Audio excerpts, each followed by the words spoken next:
언젠가 우리가 하나님 앞에 서게 된다는 사실을 잊어버리면 잘못 살아갈 방향이 굉장히 높습니다. 여지가 있다는 거죠. 그래서 오늘 본문도 말씀해 보면 오직 너희를 위하여 보물을 하늘에 쌓으라 이렇게 얘기합니다. 심판하실 분은 고린도서 4장 4절에 보면 주십니다. 다만 나를 심판하실 이는 주시니라. 우리가 보통 사람을 평가할 때 우리는 어려서부터 학교를 다니면서 우리 이제 보통 상대 평가를 합니다. 그죠? 수, 우, 미, 양, 가 이렇게 해서. 근데 가만히 보면 우리는 가 그럼 못 쓰는 거로 생각하는데 근데 사실은 그렇지 않습니다. 그죠? 넉넉하다라는 그런 의미를 갖고 있거든요. 그러니까 수미양가 자체가 다 의미가 참 좋습니다. 그죠? 빼어날 수, 넉넉하루, 아름다울 미, 양호할 양, 가능하다 해서 가능할 가자. 그래서 수미양가라 이렇게 생각해 보면 다 뭐예요? 소망적이에요, 소망적이에요. 굉장히 소망적입니다. 근데 우리가 생각할 때 좀 상을 받고 뭐 이런 걸 보면 보통 뭐 달리기 경주란다든가 어떤 어떤 행사든지 다 뭘 가립니까? 1등, 2등, 3등을 가려요. 근데 우리 하나님도 우리 인생을 전체를 놓고 60억 인구를 놓고 특별히 하나님을 섬기는 사람들을 놓고 등수를 매기실까? 저는 등수를 매길 것 같지 않으세요. 그래서 하나님은 마치 우리를 각자에게 달란트도 주시고 재능도 달리 주시고 그 재능과 달란트를 가지고 하나님의 뜻을 위해서 다른 방향이지만 360도 방향에서 나름대로 최선을 다하면 그 나름대로의 모양을 보시면서 상을 주실 것 같습니다. 그래서 저는 둥근 원 위에 우리 각자에게 주신 은사 사명대로 아주 독창적인 방법으로 하나님 우리 개개인에게 장점을 주십니다. 그게 달란트입니다. 각자 부르심대로 살면 우리 모두가 1등이에요. 특별히 1등이 따로 있는 게 아니라 다 똑같이 1등이라는 겁니다. 왜? 하나님이 나를 보시면서 기뻐하시니까. 디모데후서 4장 7절 8절에 보면 이렇게 말합니다. 나는 선한 싸움을 싸우고 나의 달려갈 길을 마치고 믿음을 지켰으니 이제 후로는 나를 위해 의의 면류관이 예비되었으므로 주곧 의로우신 재판장이 그날에 내게 주실 것이요 내게만 아니라 어떤 사람에게 줍니까? 주의 나타나심을 사모하는 모든 자에게니라. 이 모든 자에게니라 이게 은혜가 됩니다. 왜요? 하나님의 평가가 절대적인 평가다 만일 이렇게 생각한다면 우리가 좀 희망이 좀 있지 않습니까? 상대 평가로 했을 때는 어때요? 1, 2, 3등을 가려야 되고 나는 과연 몇 등이나 했을까? 참 죄송합니다. 성경을 시상을 하는데 상대 평가를 했어요. 10번 보신 분 1등, 5번 보신 분 상대적으로 조금 봤지만 그래도 2등 뭐 이렇게 상대 평가를 합니다. 하지만 하나님 보실 때는 어떻게 할까요? 똑같아요. 그 환경에서 최선을 다해서 한 번 본 것도 10번 본 거와 똑같아요. 그래서 하나님은 어떻게 보실까요? 성경을 봤구나. 네가 나를 가까이 하는구나. 그걸로 어떻게 해요? 기뻐하십니다. 똑같이 1등이에요. 하나님 앞에서는 모든 사람이 똑같이 1등할 수 있다는 겁니다. 여러분 근데 하나님의 평가는 마지막 평가는 굉장히 냉혹합니다. 삶의 마지막에 주어질 하나님의 평가를 우리가 늘 염두에 두고 살아야 될 이유가 있습니다. 구약에 보면 북이스라엘 6대 왕 가운데 오므리라는 왕이 등장합니다. 우리나라로 보면은 세종대왕 같고 현 시대로 보면 박정희 같은 사람이에요. 그러면 어떻게 살아갔을까요? 나라를 일으킨 사람입니다. 그 사람이 국력을 세웠고 뭐 말 그대로 그때 당시로 보면 사마리아로 수도를 옮깁니다. 근데 그때 당시 신흥 아수르라는 나라가 이제 막 발현해서 막 올라오고 있었어요. 그 나라와 대적하기 위해서 아주 오므리라는 사람은 이 사마리아를 요새화하고 경제를 부흥시키고 무역을 장려하고 얼마나 잘했든지 이스라엘 모르는 나라들도 이스라엘을 뭐라고 부르면 오므리 집안 이렇게 부를 정도입니다. 그럼 이스라엘이 오므리 집안이다 이렇게 얘기할 정도면 오므리라고 하는 왕이 얼마나 잘했다는 겁니까? 경제 부흥을 일궜습니다.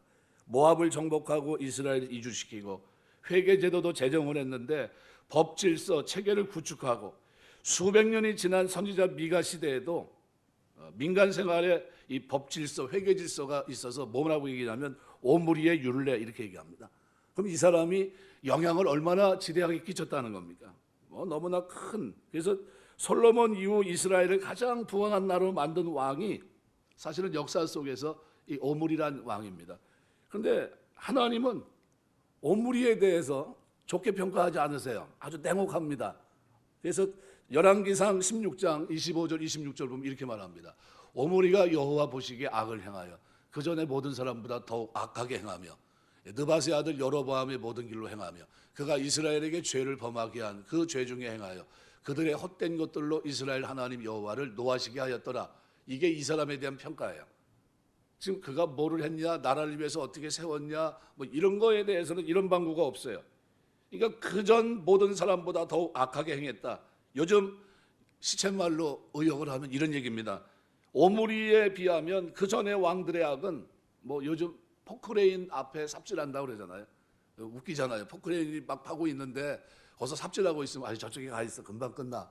일이 안 되잖아요. 상대가 안 된다는 거예요. 이거 그 정도라는 겁니다. 그러니까 오므리는 여로보암의 죄를 그대로 답습합니다. 그래서 여로보암은 북이스라엘의 창건자예요.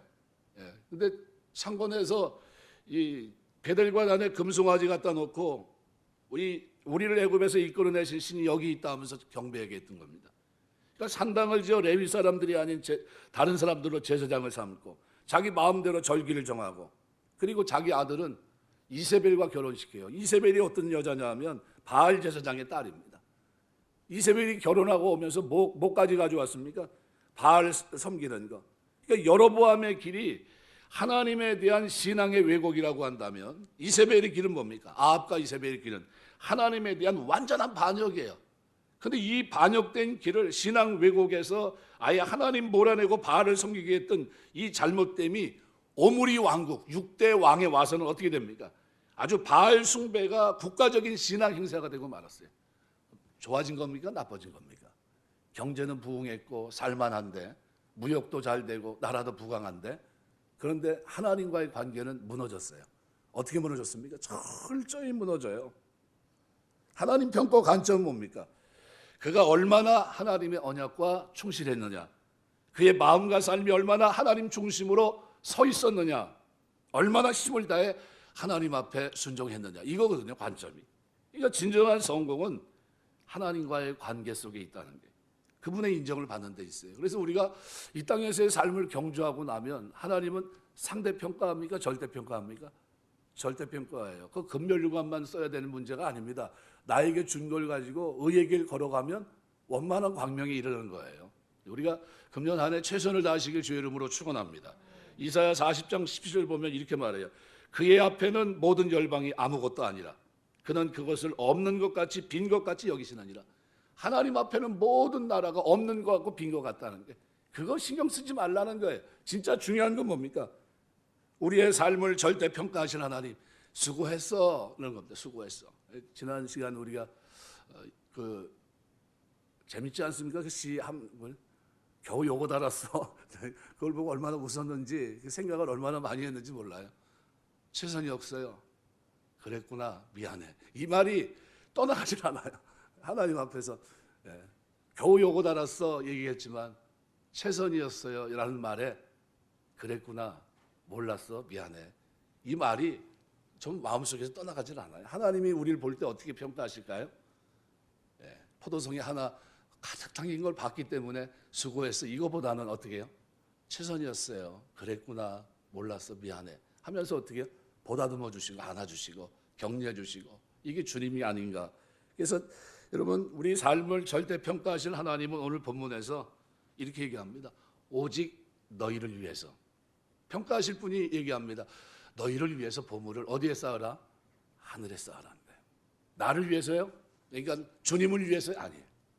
너희를 위해서 오직 너희를 위해서 보물을 하늘에 쌓으라. 이 보물이 뭘까요?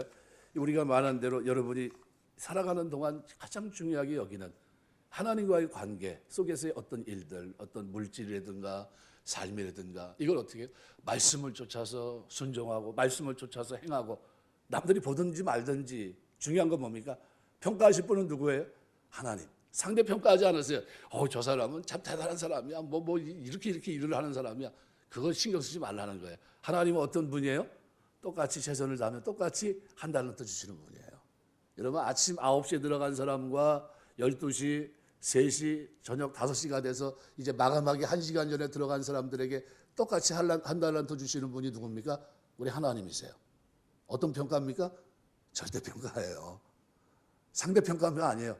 너희 상대적으로 연득해 왔으니까 너는 안 돼. 너는 좀 있어. 이 사람들은 한 달란트지만 너는 반 달란트 안 돼. 너는 3개월도 이 정도만 받으면 될 거야. 이렇게 얘기하지 않았어요. 똑같이 상 주시는 분이에요. 그렇다면 오늘 본문은 우리에게 시사하는 바가 큽니다. 사단은 우리가 이 땅에 살아가는 동안 내내 하나님 앞에 평가받을 우리의 삶을 어떻게 해요? 그 평가를 잊어버리게 만듭니다. 평가 없어. 누가 너희 삶을 평가해? 하나님이 안 계신데. 이렇게 얘기합니다. 그래 놓고서 계속해서 우리의 마음을 흔들어 놓는데 2가지 방식으로 성도와 교회를 흔들어 놓습니다. 첫 번째는 세상을 사랑하게 해서 우선순위와 관심사를 세상에 두게 하는 겁니다. 이 세상에 관심을 두게 하면 어떻게 될까요? 그냥 이게 오므리처럼 살아갈 수 있어요. 뭐 이명박 씨처럼 살아갈 수 있단 말입니다. 아주 경제 부흥의 1등 공신으로 살아갈 수 있단 말이에요. 근데 평가는 누가 했어요? 하나님이. 그러니까 하나님 앞에서 중요한 건 뭡니까? 하나님 말씀 붙잡고 선하게 사는 거예요. 의의 길 걷는 겁니다. 여러분 금년 한 해 나에게 주어진 시간 속에서 진짜 세상 사랑하기보다 하나님 사랑하기 때문에 그 말씀 앞에 순종하고 그 뜻을 행하는 여러분 되시길 주의 이름으로 축원합니다. 평가는 절대평가예요. 예. 상대 평가하면 힘들어요. 저는 등수 안에 듣지도 못해요. 등수는 그만두고 그 대열에 서지도 못할 것 같아요. 저 뒤에도 보이지도 않을 것 같아요. 예. 어떤 음식점 맛집에 갔는데 기다리는 거 참 못합니다. 제가 딱 갔는데 보니까 줄이 서 있어요. 그래서 이상한 줄이 여기까지 나와 있네. 이렇게 봤더니 그 맛집의 줄이에요. 이렇게 보니까 뭐 번호표를 뽑고서 기다리고 하는데 뭐 1시간은 뭐 기다린다고 그래서 어떻게 했을 것 같아요? 기다려서 먹고 가자 그랬을 것 같습니까? 아니면 그냥 갈 것 같습니까? 예, 옆집에 가서 아무거나 먹고 가자. 그냥 가는 거예요. 그걸 언제 기다려서 먹고 있습니까? 예, 힘들어요. 그건 기다리는 건 잘못합니다, 제가. 또 하나는 사단이 어떤 걸 가지고 하냐면 염려하게 합니다. 염려. 그래서 세상 살아가는 것을 지나치게 염려하고 두려워하도록 만들어서 아무것도 못하게 해요. 잠언서에 요즘 잠언을 묵상하고 있는데 잠언서에 뭐라고 얘기합니까? 길거리에 누가 있어요? 사자가 있다. 길에도 있고 어디도 있어요? 골목에도 사자가 있다. 안 나가요. 예, 게으른 사람은 어떻게 절대로 무서워서 핑계가 이만저만한 게 아닙니다. 오늘 우리에게 다루는 주제는 앞에 겁니다. 세상을 사랑하게 하고 우선순위와 관심사를 세상에 두게 하는 우리 마음을 뺏어가요. 그래서 절대평가하실 하나님이 너희를 위해서 보물을 하늘에 쌓아라 그랬는데도 어떻게 해요? 보물을 땅에 쌓습니다. 그래서 마태복음 16장 19절 20절 오늘 본문에 보면 보물을 쌓는 장소가 땅이냐 하늘이냐, 두 번째는 쌓아둔다, 이 2가지예요. 그러니까 성도의 정체성은 보물을 하늘에 쌓고 사는 사람이 돼야 된다. 보물을 하늘에 쌓는다는 게 뭡니까? 뭐 하늘나라에 은행이 있는 것도 아니고, 예, 말씀 따라서 선하게 살고 우리 양선, 그죠? 예, 구제하며 살고 도와주고 살고, 그죠? 선한 사마리아에서 자비를 베풀며 살고 나그네 대접하고 그리스도의 사랑으로 베풀고, 이게 뭡니까? 예, 하늘에 쌓는 거예요. 다 쌓는 겁니다. 이거 하고 살라는 겁니다. 그러니까 우리가 하나님을 예배하고 그분을 알아가는 일에 살아가는 동안 우선순위와 가치를 둬야 돼요. 그분의 뜻은 아주 분명합니다. 하나님 사랑하고 하나님 예배하고 이웃 사랑하는 거예요. 내가 너희를 사랑한 것 같이 너희도 서로 사랑하는 겁니다. 이 땅을 살아가는 동안 하나님이 나에게 허락해 주신 배우자, 자식, 직장, 재능, 부, 신분 뭐 다 내게 위탁하신 줄 알고 선한 청지기 자세로 어떻게 해요? 최선을 다해서 살아가는 겁니다. 하나님 나라 자원으로 쓰라고 주신 하나님이신 모든 것을 나를 위해서만 쓰는 것이 아니라 누구를 위해서요? 하나님의 뜻을 위해서 일정 부분은 그쪽을 향해서도 쓰는 것이 옳다는 거예요. 나만 위하는 삶이 아니라 이웃의 필요를 향해서 상황에 따라서 흘려보낼 수 있는 사람, 이것이 오늘 본문에 말하고 있는 하늘의 보물을 쌓는 사람이에요. 저는 개인적인 바람이 있어요. 우리 교회를 출입하는 사람들이 다 잘 돼서 진짜 풍족한 가운데 많은 사람들을 섬기게 되시길 주의 이름으로 축원합니다. 넉넉한 가운데 섬겨야 돼요. 줄 게 없으면 아주 힘들어요. 그래서 주는 것이 복입니다. 우리 마음속에 늘 그래야 돼요.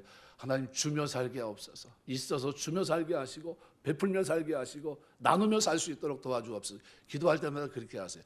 주고 싶어도 줄 게 없고 나누고 싶으면 나눌 게 없으면 얼마나 힘듭니까? 우리 그리스도인들은 하나님 앞에 좀 구하셔야 돼요. 다른 건 몰라도 풍족하게 살 수 있도록 도우셔서 약한 사람들을 돌아보면서 살 수 있도록, 하늘에 내가 많은 복을 쌓을 수 있도록 하나님 도와주십시오 그래야 돼요. 그래서 여기 나의 관심이 나 자신이나 생존, 남들보다 더 나은 삶을 사는데 여기에 초점이 맞춰져 있는 게 아니라 하나님의 뜻, 하나님의 계획을 성취하는 데 두고 그 일을 위해서 귀한 것들을 잘 쓰는 것이 오늘 본문이 말하고 있는 하늘의 보물을 쌓는 겁니다. 그럼 얼마나 많이 쌓으셨어요? 마태복음 25장을 대할 때마다 저는 늘 부끄러움을 느낍니다. 양과 염소에 비유해서 염소는 뭐라고 얘기합니까? 내가 좀 돌아보지 않았습니까? 옥에 있는 사람도 병중에 있는 사람도 돌아보지 않았습니까? 그런데 양은 뭐라고 얘기해요? 내가 언제 이런 옥에 있는 사람을 돌아보고 했습니까? 겸손해요. 겸손히 살아가면서 어떻게 해요? 많은 선한 일을 했다는 거죠. 우리가 어떤 사람이 되어야 되냐면 양같이 돼야 된다는 겁니다. 하나님의 뜻을 진짜 수도 없이 헤아릴 수 없을 정도로 많은 그런 선한 일을 많이 해야 된다는 겁니다. 하늘의 보물을 쌓음으로 하늘의 메인 인생이 되는 것, 이것이 축복입니다. 여러분, 우리 마음이 있는 곳에, 보물이 있는 곳에 우리 마음이 있는 겁니다. 주님은 우리에게 너희들은 땅에 몸을 담고 있지만 땅에 보물을 쌓으며 사는 사람들이 아니라 하늘의 보물을 쌓으며 사는 그런 사람들이라고 우리의 삶의 정체성을 분명히 말씀해 줍니다. 그러니까 그렇게 살라고 명령만 하시지 않고 살아야 될 이유를 설명해 주셨는데 그게 19절 20절 말씀이에요. 왜 그렇게 살아야 되는지. 그래서 너희를 위해 보물을 땅에 쌓아두지 말라. 거기는 뭐가 있어요? 좀 동록이 해야하며 도둑이 구멍을 뚫고 도둑질하느니라. 오직 너희를 위해서 보물을 하늘에 쌓아두라. 거기는 점이나 동록이 해하지 못하고 도둑이 구멍을 뚫지도 못하고 도둑질도 못하느니라. 누가 이 얘기하신 겁니까? 절대 평가하실 하나님이 괜찮아, 하늘에 쌓아, 내가 다 기억하고 있어, 내가 갚아줄게, 이 얘기입니다. 이 땅은 쌓을 것이 아니야. 너희를 위해서 쌓으려면 하늘에 쌓아야 돼, 이 얘기를 하신 겁니다. 그러니까 산상설교를 하시면서 지금 뭐예요? 사단은 어떻게 해요? 세상에 관심을 가지고 하늘에 쌓을 생각을 하지 말아라. 선하게 살면 안 된다. 악하게 살아야 된다. 냉혹한 사람이 돼야 된다. 세상은 그렇게 얘기합니다. 그런데 우리 주님 뭐라고 얘기합니까? 그렇지 않다는 거예요. 사랑을 행하면서 자비를 베풀면서 양선의 삶을 살아야 된다고 우리에게 말씀하고 있는 겁니다. 땅에 보물을 쌓는 것이 왜 문제가 될까요? 다 시간이 흐르면 상대적으로 어떻게 됩니까? 변질됩니다. 변질되지 않고 상대적으로 오래가는 것은 도둑맞을 위험이 있고 또 잃어버릴 위험이 있습니다. 이게 땅의 속성입니다. 썩고 좀먹고 사라질 것들을 영원히 보존될 것으로 착각하고 그것을 땅에 쌓아둔 채 무엇인가를 지어내려고 하지 말고 영원하고 참된 본향, 하나님과 더불어 살아야 될 그곳에 쌓으며 살라는 겁니다. 성도가 살아가는 삶의 본질을 얘기합니다. 세상의 본질이 변화와 부패와 소멸이라고 하는 것을 세상은 경험적으로 다 압니다. 다 없어요. 부질없어요. 이번에 이건희 씨가 하늘나라 갔는데 누가 그러더라고요. 누가 먼저 간 정주영 씨가 물어봤다 그러잖아요. 내가 급하게 오느라고 좀 돈이 없는데 돈 1,000원만 빌려달라고 우스갯소리를 한 겁니다. 그랬더니 그 이건희 씨가 그랬다 그러잖아요. 나도 급하게 와가지고 아무것도 없다고. 이게 뭐냐면 아무것도 가지고 가는 게 없다는 거예요. 빈손입니다. 그런데 예수 안 믿는 사람은 빈손인데 예수 믿는 사람들은 빈손이 아니에요. 왜요? 쌓아놨기 때문에. 하나님이 거기서 찾게 하십니다. 돌려주시고. 아주 뭐 기가 막힐 정도로 풍족한 삶을 하나님께서 우리에게 허락하시는 거예요. 그래서 우리는 안 믿는 사람은 얼마요? 1,000원 구하기도 쉽지 않아요. 1,000원만 빌려달라는 정주영 씨가 1,000원 빌려달라니까 이건희 씨가 얼마요? 나도 없어. 나도 급하게 오느라고 못 갖고 왔어. 그런다 그러잖아요. 근데 예수 믿는 사람들은 어때요? 쌓여 있습니다. 말로 표현할 수 어마어마하게 쌓여 있는 겁니다. 그래서 주님은 보물을 이 땅에 쌓지 말고 이 땅에 잘 써서 하늘에 쌓이도록 살라는 겁니다. 그래서 땅과 하늘, 보물의 의미와 가치와 우열을 제대로 아는 사람처럼 살아가라는 거예요. 저 사람이 왜 저렇게 살지 했을 때 그 살아가는 이유가 뭡니까? 하나님이 계시기 때문에, 하나님이 평가하시기 때문에, 절대 평가하실 그 하나님을 알기 때문에 그렇게 사는 겁니다. 주님이 이렇게 말씀하시는 또 본질적인 이유가 있는데 이것은 왜 땅이 아닌 하늘의 보물을 쌓아야 될까? 21절은 내 보물이 있는 그곳에는 내 마음도 있기 때문이라는 거예요. 마음이 있다. 그러니까 보물을 땅에 쌓으면 우리 마음이 땅에 붙어 있게 되고 땅의 일들만 생각합니다. 쌓을 것만 생각해요. 그런데 하늘에 우리 마음이 있으면, 하늘에 쌓게 되면 우리 마음이 하늘에 가 있습니다. 보물이 있는 곳에 마음이 같이 있습니다. 그저 보물을 잃고 얻는 차원에서 끝나는 것이 아니라 우리 마음자리가 결정되는 겁니다. 마음은 나를 나되게 하는 인격 전부를 가리키는 말입니다. 존재 중심이 되고 삶의 전부가 뭡니까? 마음이에요. 그래서 잠언서에서는 뭐라고 합니까? 무릇 지킬 만한 것보다 더욱 내 마음을 지켜라. 생명의 근원이 이에서 남이니라. 예, 마음을 지켜야 된다는 거예요. 나의 인격, 존재 중심인 마음은 유동적이기 때문에 항상 보물이 있는 곳을 향해 갑니다. 이 마음이 어디를 향해서 가요? 보물이 있는 곳에 있다는 겁니다. 그럼 보물을 위에 쌓는 게 낫습니까? 아래 쌓는 게 낫습니까? 예, 위에 쌓는 게 나아요. 그럼 위에 쌓는데 쌓을 게 좀 있어야 될 거 아닙니까? 그래서 기도를 하시는 거예요. 하나님, 내가 이 땅에 사는 동안 좀 풍족하게 하셔서 하늘의 부활을 많이 쌓게 하옵소서. 여러분, 우리 살아가는 내내 이런 삶이 되시길 주의 이름으로 축원합니다. 땅에 보물을 쌓으면 나의 마음, 인격, 삶 전부가 땅에 매이게 되고 땅에만 관심을 갖고 마음을 거기에 다 쏟아부어요. 그러면 어떻게 될까요? 절대 평가하실 주님 앞에 좀 부끄럽습니다. 근데 반대로 보물을 하늘에 쌓게 되면 나의 마음, 인격, 삶이 모두 하늘에 매입니다. 영원한 것, 가치 있는 것, 쇠하지 않는 것, 참된 것에 마음이 기울어지면 마음을 하늘에 쏟아붓게 돼요. 그럼 하나님 보실 때 어떻게 해요? 잘하였도다 착하고 충성된 종아, 내가 작은 일에 충성하였으니 많은 것을 가지고 누려라, 이렇게 얘기합니다. 여러분, 이 보물을 어디 쌓느냐에서 우리의 삶의 내용, 질, 가치가 정해지기 때문에 결과는 하늘과 땅 차이입니다. 오늘 이 말씀은 이미 구원받은 성도인 우리에게 주시는 권면입니다. 뭐 이렇게 살면 구원받고 이렇게 살지 않으면 구원에서 제외, 이 얘기는 아니에요. 구원받은 하나님의 자녀들에게 권면하시는 거예요. 이렇게 구원받았다고 한다면 천국 백성이지 않냐, 그런 마음을 하늘의 보험을 쌓는 삶, 이 삶을 살아야 된다는 것을 말씀하고 있는 겁니다. 두 번째로는 눈이 성해야 됩니다. 문제는 눈입니다. 우리 보물이 있는 곳에 마음이 있다는 말씀에 이어서 눈 이야기를 하고 있는데 22절, 23절 보시면 눈이 성하면 제대로 보면서 몸 전체가 밝을 것이나 눈이 성하지 않으면 몸 전체가 어두워진다는 거예요. 보물을 하늘에 쌓아놓고 제대로 된 눈으로 모든 것을 보면 우리 몸과 삶과 인격 전부가 밝지만 눈이 어두워지면 몸과 삶, 인격 전부가 어두워져요. 보물을 어디에 쌓고 있느냐 하는 것이 삶 전체에 지대한 영향을 미친다는 겁니다. 이 눈이 성하다, 이 성하다 하는 말은 싱글 포커스를 말합니다. 단일 포커스. 그러니까 무슨 말이냐면 초점이 하나라는 거예요. 더블 포커스가 아니라, 더블 포커스는 뭡니까? 이쪽도 보고 저쪽도 보고 두 가지를 다 보고 있어요. 세상도 보고 전국도 보고. 이게 아니라 먼저 싱글 포커스, 하나님과의 관계 속에서, 말씀 속에서 그걸 먼저 봐야 된다는 거예요. 이게 눈이 성한 겁니다. 하나님께 기도할 때 외식하지 않고 종교적인 일이라고 여겨지는 구제를 할 때도 오른손이 하는 것을 왼손이 모르게 하면서 은밀한 중에 보시는 하나님을 그 눈으로 보듯이 그와 똑같은 눈으로 세상을 보는 것, 이거를 성한 눈이라고 합니다. 싱글 포커스. 그래서 6장에 보시면은 그래서 세 가지를 얘기합니다. 구제, 그다음에 기도, 그다음에 금식. 이 세 가지를 얘기해요. 그리고 난 다음에 하신 말씀이 보물을 하늘에 쌓으라, 이 얘기를 하고 있는 겁니다.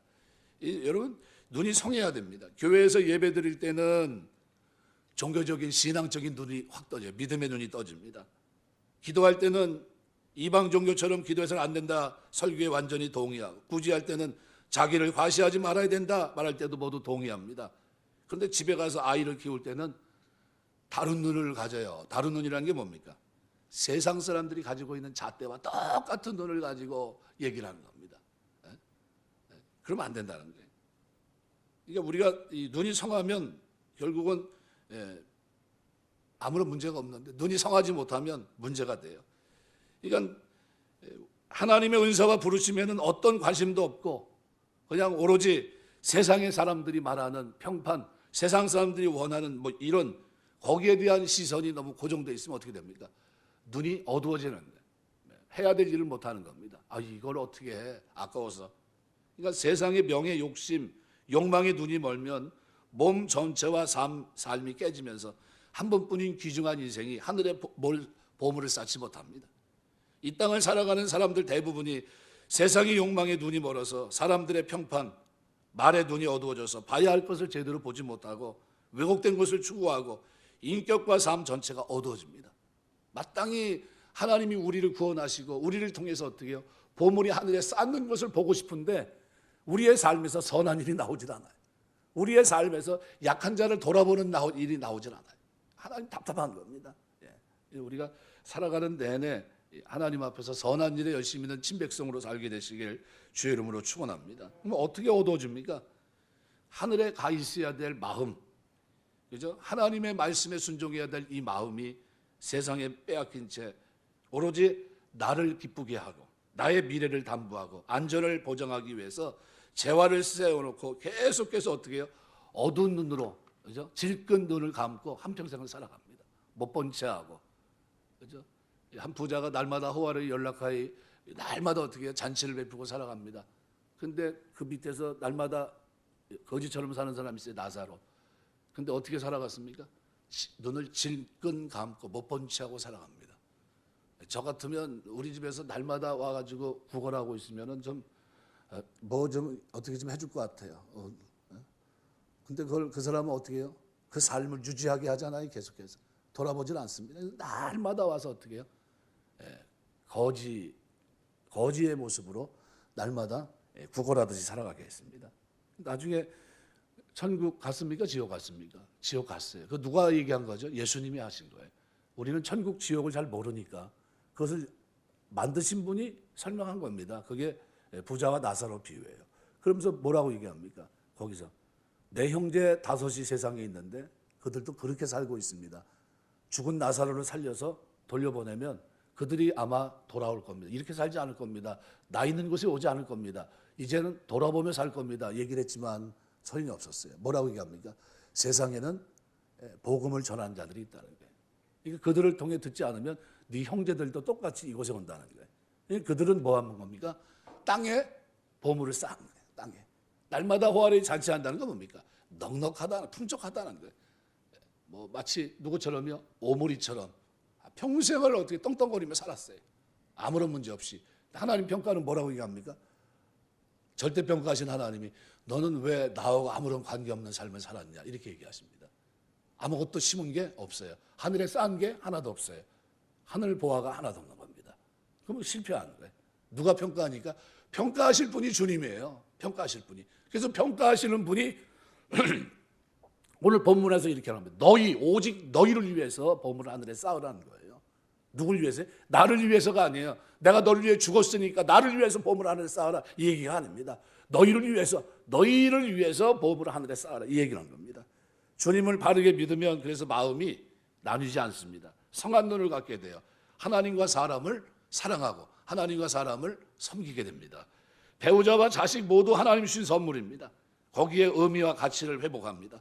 하나님이 나에게 맡긴 배우자와 자식을 향해서 어떻게 해요? 성한 눈 가지고 상대적으로 미흡해 보이는 자식 배우자라 할지라도 세상 기준으로 판단하지 않고 소중히 여기고 잘 어떻게 해요? 최선을 다합니다. 하나님께 주신 소중한 선물인 줄 알고 분에 넘치는 사랑으로 받으며 고마워하고 즐거워합니다. 눈이 밝으면 세상 욕망에 휘둘리지 않고 세상에 싸우려고 발버둥치지도 않고 하나님이 주신 것으로 하나님과 이웃을 섬기면서 의미 있고 가치 있는 일에 최선을 다합니다. 왜요? 하나님 마음, 그 보물이 우리 마음이 어디가 있어요? 천국에 가 있기 때문에 그래요. 마음이 하늘에 마음이 가 있으면 부지런히 하늘에 보물을 쌓게 되고 한 번뿐인 소중한 인생을 제대로 살게 되기 때문입니다. 여러분 우리 금년 한 해 살아가는 내내 한번 이 마음을 한번 바꿔놓고 한번 살아가 보세요. 하나님이 반드시 우리 삶에 기쁨을 주실 줄 믿습니다. 우리가 좋은 일을 하면요 엔돌핀이 나오고 더 좋은 일을 하면 어떤 의미 있고 가치 있는 하면 다이돌핀이 나옵니다. 엔돌핀의 4배예요. 다이돌핀이 나와요. 다이돌핀. 뭐예요? 면역성이 회복되고 뭐가 기쁨이 충만하고 예수 믿는 사람들이 그래서 감동적인 일을 할 때 이 다이돌핀이 나온다고 그래요. 그럼 예수 믿는 사람들이 이 다이돌핀이 안 나오면 안 됩니다. 그죠? 안 믿는 사람들은 다이돌핀이 안 나와도 예수 믿는 사람들은 이 다이돌핀이 나와야 돼요. 뭐를 해서요? 보물을 하늘에 쌓으면서 하나님 우리에게 뭐 주십니까? 기쁨. 그다음 뭐예요? 건강. 하나님 즐거움을 주시는 거예요. 우리 신앙생활하는 내내 여러분들의 삶에 기쁨, 건강, 즐거움이 있게 되시길 주의 이름으로 축원합니다. 그래서 오늘 본문은 거기서 끝냈으면 참 좋은데 그렇게 하지 않으세요. 그리고 24절에 이렇게 얘기합니다. 한 사람이 두 주인을 섬기지 못할 것이니 혹 이를 미워하고 저를 사랑하거나 혹 이를 중히 여기고 저를 경히 여김이라. 너희가 하나님과 재물을 겸하여 섬기지 못하느니라. 아까 이제 오므리 얘기를 했는데 열왕기상 18장 21절에 보면 이제 우리가 알고 있는 너희가 어느 때까지 둘 사이에서 머무르냐 엘리야에 대한 이야기입니다. 여호와가 만일 하나님이면 그를 따르고 바알이 하나님이면 그를 따를지라. 완전히 오므리 때가 정점이겠지만 말 그대로 북이스라엘은 망했어요. 그냥 그렇게 강한 선지자가 나옵니다. 누굽니까? 엘리야예요. 불이 떨어지는 그런 경험을 하면서까지 그들이 어떻게 해요? 머뭇머뭇거렸던 거예요. 머뭇머뭇. 그래서 엘리야가 바알 선지자 450명, 아세라 선지자 400명, 갈멜산에서 영적 대결을 벌일 때 당시 혼합주의에 빠져있던 이스라엘 백성은 하늘에서 불이 떨어져 제단의 제물을 사르기까지 자신들의 태도를 명확하게 하지 않습니다. 엘리야는 그들에게 선택을 촉구했지만 이스라엘 백성은 바알이 주는 세상의 풍요, 성적 제의 이걸 통한 욕망에 눈이 멀어서 결국은 바알을 통해 취하는 것과 여호와 하나님 주시는 살아있는 생명과 영생의 복락 사이에서 결단하지 않고 머뭇머뭇거리고 있었어요. 근데 뭐라고 얘기합니까? 엘리야가 너희는 오늘날 섬길 자를 택하라 그랬어요. 택하라. 여러분 택하신 여러분인 줄 믿습니다. 하나님 섬기기로 택한 거예요. 그러면 어떻게 살아야 됩니까? 보물을 하늘에 쌓아야죠. 택했으니까. 한 사람이 두 주인을 섬길 수 없듯이 우리는 하나님과 재물의 신을 같이 섬길 수 없다는 거예요. 그래서 우리가 초점을 바르게 맞춰야 돼요. 무슨 얘기냐면 하나님 나에게 주신 이 재물이 선한 일에 쓰임 받기를 원합니다. 이 초점이 분명해야 돼요. 초대교회가 하나님의 영광에 달려가는 동안에 재물이 유용하게 쓰였습니다. 어떻게 쓰였습니까? 선교 현장에 가장 중요한 현장에 구제하는 데 쓰였어요. 디아스포라 다 흩어진 가운데 사도행전 6장 같은 데를 보면 어때요? 사도들이 날마다 그것을 어떻게 테이블 머니 할 정도로 나눠줄 정도로 어떻게 해요? 구제에 힘썼습니다. 나중에는 어떻게 해요? 우리가 매일 이거만 하는 것은 옳지 않다. 차라리 사람들에게 칭찬받는 사람 7을 택해서 그들로 이것을 하게 하자. 그래서 7 집사를 세운 겁니다. 세워서 그들로 그 일을 하게 되고 그 일이 뭡니까? 구제, 돌아보는 일이에요. 그리고 말씀과 기도에 사도들이 전무하니까 날마다 구원만 잘 수가 더하게 했다 그랬어요. 그러니까 이 교회가 해야 될 일이 뭡니까? 선한 일에 열심히 해요. 선한 일. 구제도 열심히 하고 선교도 열심히 하고 하는 겁니다. 이게 뭐 하는 겁니까? 하늘의 보화를 쌓는 거예요. 예. 우리가 금년 한 해 우리 참 감사한 게 매달 한 230만 원 나가는데 아마 우리가 좀 도와주는 기도하고 있는 박남규 선교사, 태국 선교사 왔다 갔는데 그래도 거기도 좀 도와줘야 되지 않냐 해가지고 제가 우리 박 장로님한테 얘기를 했어요. 우리 선교부에서 한번 좀 심의를 해서 그래도 한 구절에도 더 늘리자고 그랬어요. 이 코로나 시기인데 줄여야 될 판인데 늘리고 있습니다. 우리는. 그래서 한 구절을 더 늘려서 240만 원 정도 매달 나갈 수 있도록 했으면 좋겠다. 이렇게 제가 얘기를 했는데 모르겠어요. 의논을 한번 해보고 해서 그래서 선교 현장에 들어간다고 박남규 선교사가 카톡으로 연락이 왔어요. 목사님 격리 끝났고 이제 태국입니다 하면서 연락이 왔어요. 그래서 수고하세요. 내가 기도하겠습니다. 그러고 말았는데 여러분 우리가 살아가는 내내 우리가 할 일이 뭡니까? 바로 그 일입니다. 우리는 둘 중 하나를 결단하고 이 땅을 삽니다. 예수 잘 믿는 부자들과 예수 잘 믿어 훌륭한 사람들의 삶은 선택의 자리에서 하나님을 주인으로 삼고 하나님을 택하는 끝없는 과정에서 이루어진 산물이에요. 그러니까 참 존경해야 돼요. 예수 믿는 부자들은요, 여러분 존경하셔야 돼요. 왜? 그 일이 그냥 내 멋대로 살아서 한 게 아니에요. 세상 사람들처럼 산 게 아니에요. 하나님께 드릴 거 다 드리면서 섬기면서 지금까지 온 거예요. 근데 우리 자녀들이 그래서 그렇게 복을 받아야 돼요. 자녀들이 자자손손 복을 받아야 됩니다. 우리 교회 출입하는 여러분 가정의 자녀들까지 대를 이어서 진짜 풍족한 가운데 하나님 섬기게 되시길 주의 이름으로 축원합니다. 말씀 맺겠습니다. 눈은 몸의 등불입니다. 눈이 성하면 어떻게 해요? 싱글 포커스가 돼요. 하나님 보고 보물을 하늘에 쌓게 되지만 눈이 더블 포커스가 되면 세상 것에 취해서 사단에게 속아서 어떻게 살아갑니까? 그릇되게 살아갑니다. 땅에만 쌓고 말아요. 나만 위하다 말입니다. 하나님 사랑하고 이웃 사랑하고 하나님의 뜻을 행하다 주님 앞에 쓸 때 주님은 우리의 평가를 어떻게 많이 했냐 적게 했냐 언제부터 했냐 1시간 했냐 9시간 했냐 물어보지 않으세요. 절대 평가합니다. 수고했다. 최선을 다했구나. 겨우 요거 달았어 이게 아니에요. 세상 사람들은 어떻게 조그만 야 요거 달았냐? 평생을 그래 요거 달았어? 이렇게 얘기할 수 있어요. 근데 그 주님은 그렇게 얘기하지 않으세요. 상대평가하지 않으세요. 1시간이지만 최선이었어요. 그랬구나. 몰랐어. 미안해. 이게 주님의 대답이에요. 우리가 이 땅에 살아가면서 여러분 보물을 하늘에 쌓는 이거 하나님이 기억하신 일입니다. 그리고 내 복을 자자손손 누리게 하는 놀라운 축복이에요. 그래서 우리 교회가 지향하는 게 뭡니까? 오직 선교예요. 잃어버린 영혼을 구원을 위해서 몸부림치는 그들, 시골에서 아무도 돌아보지 않는 그곳에서 그 영혼 구원을 위해서 수고하는 그들을 돕는 거예요. 같이 동역자가 되는 겁니다. 우리가 동탄제일교회 이름으로 우리가 주의 이름을 감당하면 똑같이 상급이 어떻게 해요? 하나님 쌓아주십니다. 누가 1등이고 누가 2등이고 이게 아니에요. 동탄제일교회 이름으로 우리는 똑같이 어떻게 해요? 절대평가하신 하나님 앞에 하나님 이게 우리가 최선이었습니다. 달려가는 중에 하나님의 은혜에 대한 감사였고 이거는 우리의 최선입니다. 그랬구나. 알았어. 미안해. 주님이 우리를 안아주실 줄 믿습니다. 그런 은혜가 저와 여러분의 신앙생활 속에 보물을 하늘에 쌓는 성한 눈 가지고 주님 앞에 서는 그날까지 아름다운 평가를 듣는 그 순간까지 최선을 다하는 여러분 되시길 주의 이름으로 축원합니다. 기도하겠습니다.